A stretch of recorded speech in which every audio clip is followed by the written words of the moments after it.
Welcome back to the Bearded Garage. So we just take the engine off the stand, dropped it down onto the lift. What we're going to be doing here, or I should say, we jack the lift up to the stand. We're going to actually start taking all this stuff apart, and I mean the engine stand itself, so we can get to the flywheel. I'd like to be able to take that off, probably resurface it, and then we can actually get a rear bearing and put it in. I think I got one of those on the shelf over here. So this video is going to be that process. All right, here we go. All right, this is the flywheel. I'm trying to take the flywheel bolts off. In the guide, and actually the Bentley manual, it actually talks about buying a flywheel lock tool that I think goes up here somewhere, but I found a pretty simple way around it. I took the pressure plate bolts that were on here and put a 15 mil wrench up against one of these studs and just put one of the bolts back on, put about 8 washers in here. So it just held the flywheel from turning. So when I put it back on, I'll just put it in reverse. That's how I did it. See if these all come loose. As it turned out, looks like that worked pretty easy. I was able to get all of these broken free. And as you can see,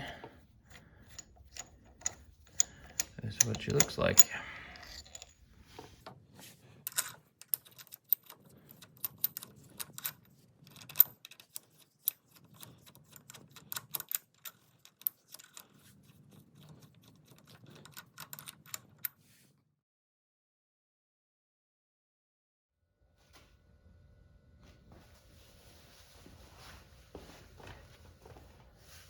Flywheel's a little tight, so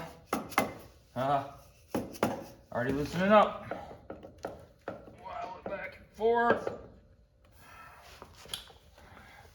Shouldn't have to pull that hard. There we go. There we go.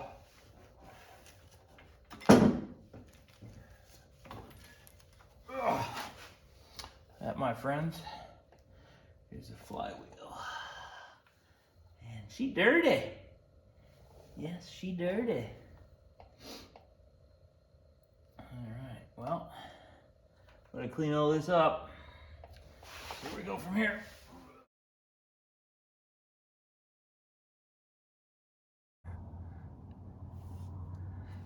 Take a little screwing around to get this out, but that's how it comes out. All right, I was able to pop the rear seal out. As you can see, it popped out. It actually took quite a bit of effort to get it out, and it sprayed oil all over the place, so yay.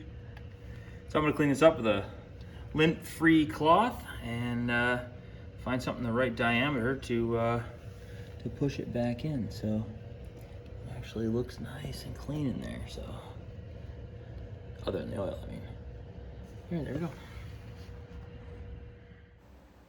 All right, we got the flywheel here in the car. We actually took it over to a local engine shop, and they've got a surface grinder. The guy centered it and put it on the grinder, and we took on just under 10 thousandths off of it. Is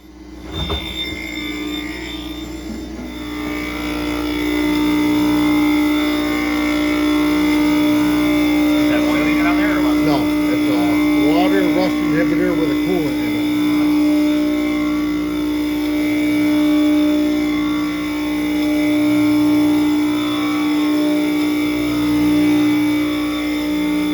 Maybe 10-15,000.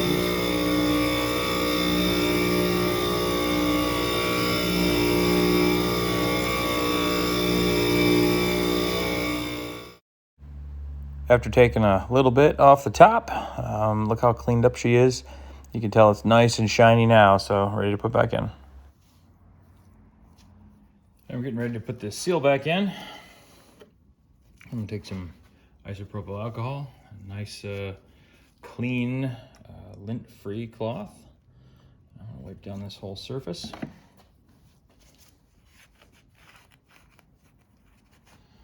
to make sure, I'm gonna jam it in there.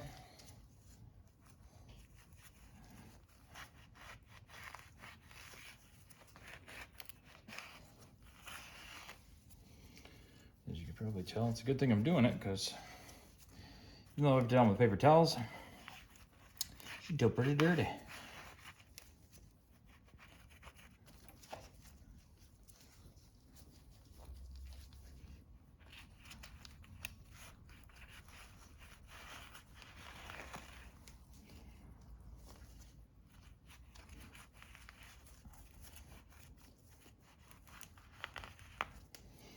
All right, so went around a couple of times until it stopped making the rag dirty.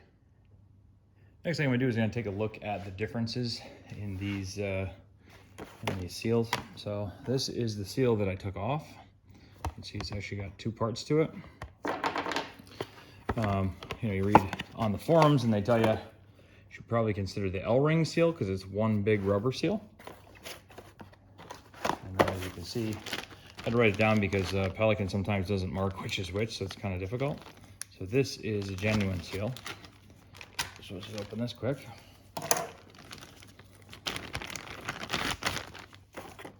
That looks exactly like the one I have now. If you notice, I got clean gloves because I don't want to have to do this again.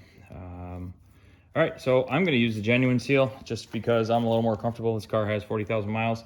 It's got the original seal in it, so we're going to do that.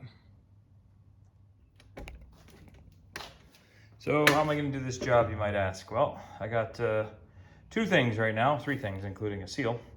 I've got, this is a 4-inch spider hole saw and a dead blow hammer and the seal. And that is what I'm going to use to put all this in. And I'll show you why in a second. Now, the key to this job is ensuring that this seal stays square as we put it in. But there is a seal here that's important. And yes, I am dry fitting it. So I will walk the seal all the way around to make sure it's going to be seated in place properly. There we go. And as she starts to go, all right, so if it doesn't go in square, it actually goes in a lot harder. So here is how I keep this seal square. So this is a Spider 108 millimeter or 4 1/4 hole saw. I took all the bits off and I actually flattened it. It is perfectly the right size. You might wonder why there's wood on the back. It's because wood is a lot softer than metal, so I can actually get a little more feel when I tap this one in. I'm just going to slowly tap it in, making sure it all goes in square. And that is how I do my seals without the $500 Porsche tool.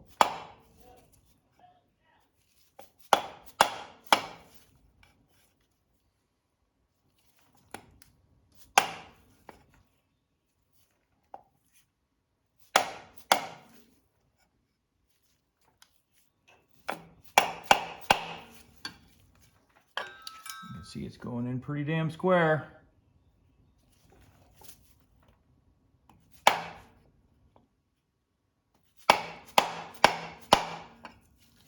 Look at that. Look at that.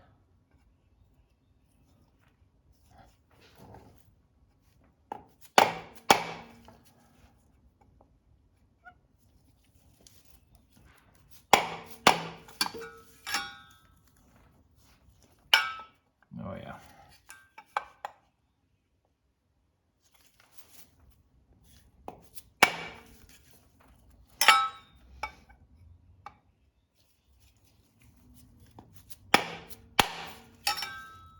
Oh yeah. So I'm checking all the way around. I'm just checking to make sure that it's going in square. I'm also checking to make sure there's no dimples. Like I said, this is something that I came up with. I was actually over at a friend's house and I saw he had one of these and they're only 20 bucks at Lowe's. So what I started doing is went and picked one up and then said, you know what, I think I can make something into this. And this is the best diameter size that I was looking for.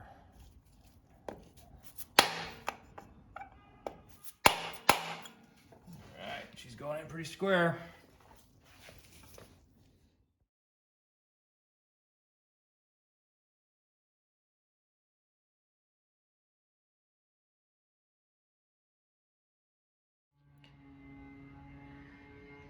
All right, well, that's the job. I put the seal in. It is equal all the way around. You can see it wasn't dimpled in doing that. It's a nice flat surface. If you're interested, I think I'll just show a couple of the quick videos on how I made that, and you're in for $25, something like that. All right, on to the next piece. The tool we built here was a crankshaft seal tool. It's actually made up of only a couple of simple parts here. So it's a 4-inch carbide tipped non-arbored hole saw for 25 bucks from Lowe's. And all we did was heat it up and take the carbide tips off and then sand it nice and flat. Now we have the crankshaft seal in. We gotta put the flywheel back on. As you can see, the flywheel is nice and finished. We got two things to do. One, it's dirty as hell. I don't know if you can see this, but that's all the anti-corrosive stuff that they put on when they were milling it. And number two, that's actually a pilot bearing right there. So I'm gonna pop the pilot bearing. For that, I use a 32 mil socket. I'm just gonna put it down in here. I'm gonna hit it a couple of times, real simple, and it'll pop right back out. I'll show you the depth they need to go into. It actually corresponds with the flange on the front of the crankshaft. In order to get this out, we don't actually care so much about this one, and it fits in pretty solid, so I don't need to hold it. Just going to, now that came out easier than needed because when we put this on the mill, that is the piece that we have. We put this on the mill, we had to square it up, make sure it was true. So now we go and clean it. How do you clean this, you might ask? Well, go down to your local parts store and pick up anything, any brake cleaner they got, and spray liberally.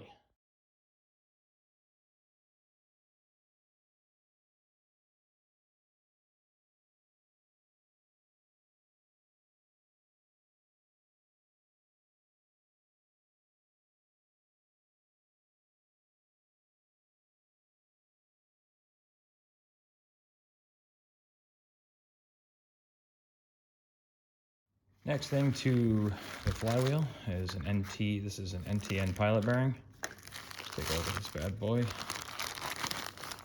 And so that is a new one. You see one side has part number. It looks like SOC 3PX46. It's the same as the one that was on the last one. So I did take a look when I took it out. There are logos on both sides. Don't think it matters which way it goes in. However, the bigger numbers were actually facing down. So we're gonna set this in here and we're gonna use a socket to tap it in place. Tapping this place is actually pretty easy. We're gonna set this 32 mil socket right on the top, and we're gonna set it in square. If you don't go in square, it won't go in.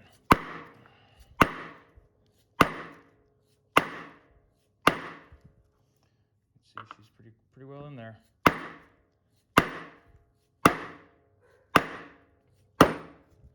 I know some people will tell you I should be using a metal hammer for this. I think I get better feel with the dead blow. So, all right. So the next question is, how far in does this actually go? Because you actually don't want it flush, believe it or not. Let me show you why. So when you're looking at this bearing, you actually want it to go in, and I think that number it's a couple mil. Really, it's the depth of this ring here, because that is where that bearing sits, right here. So there we go, focus. All right, good. So we want that to just fit here. So that's what we're gonna do.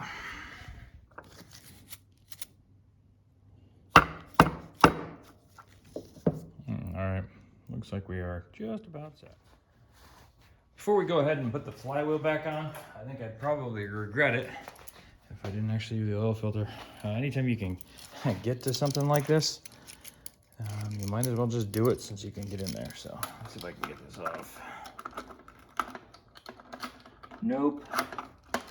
We'll do it off that way. All right.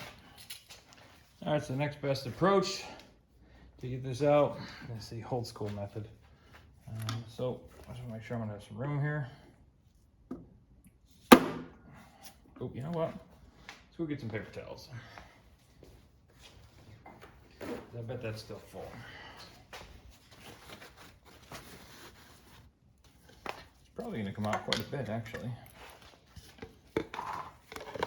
How about like this? Let me get this up in here.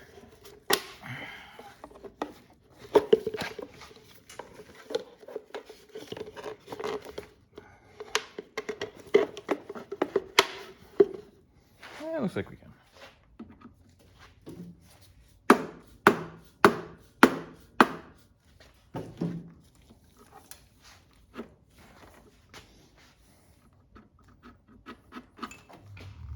Well, she is filling up the pan.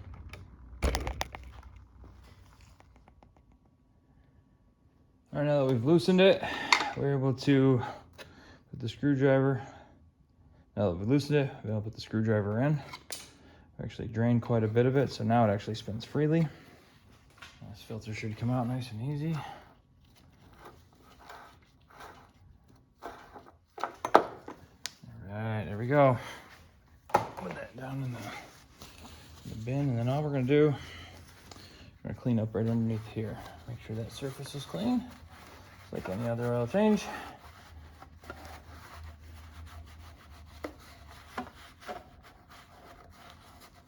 All right, perfect. And then clean up the floor. All right, before I put this filter back in, I'm gonna fill it up probably just over half, maybe 2/3 of the way. And I'm gonna dip my finger and roll it around the gasket, and then we'll put it back in the car.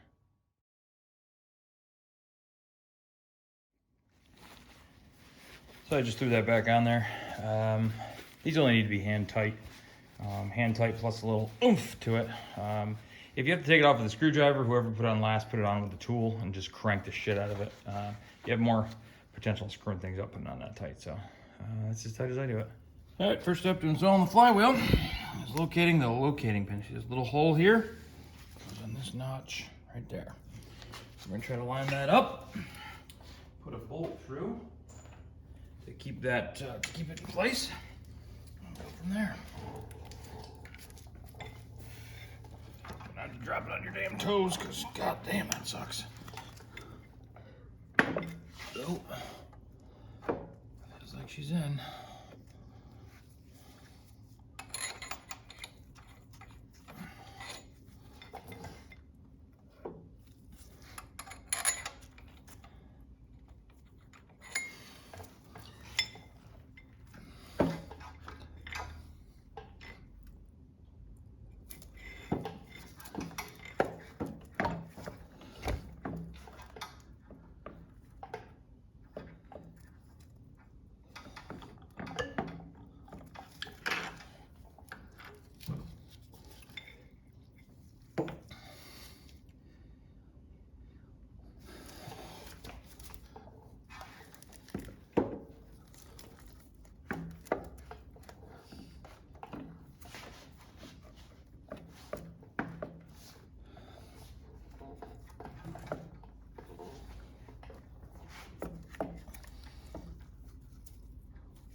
All right, I think I got it in place. I'm gonna slowly crank these in to see.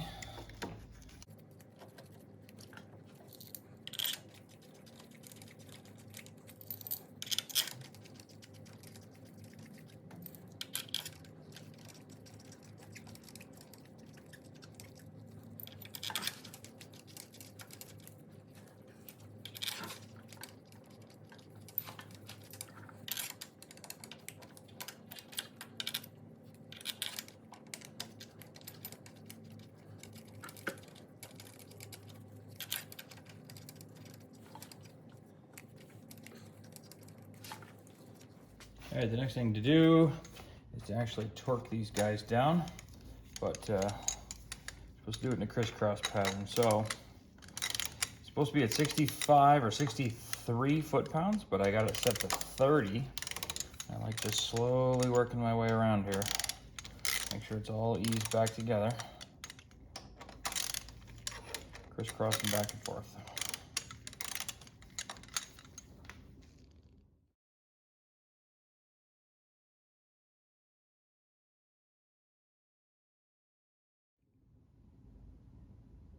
After I've torqued them all down to 30, you actually don't need to brace the flywheel before doing it to 30. I reset my torque wrench to 63, and now I'll do it again.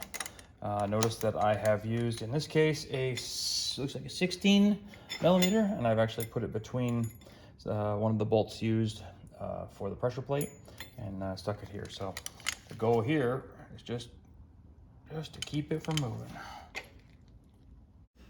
There's a couple of important things to point out here as we're torquing this down. One, I'm not really sure how this happened, but a fat guy is standing in front of the camera. And two, he doesn't recognize that we're only filming his elbow, which isn't really super helpful. So, yeah, so here's some more gratuitous elbow shots.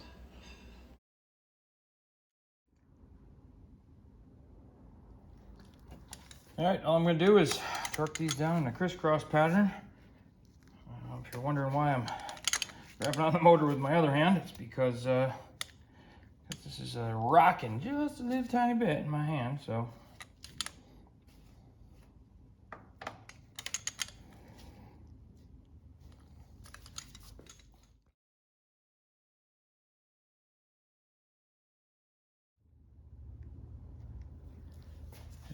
All right, so the pressure plate is now, or I'm sorry, the flywheel is now all torqued down. So we're gonna move on to the clutch and the pressure plate next.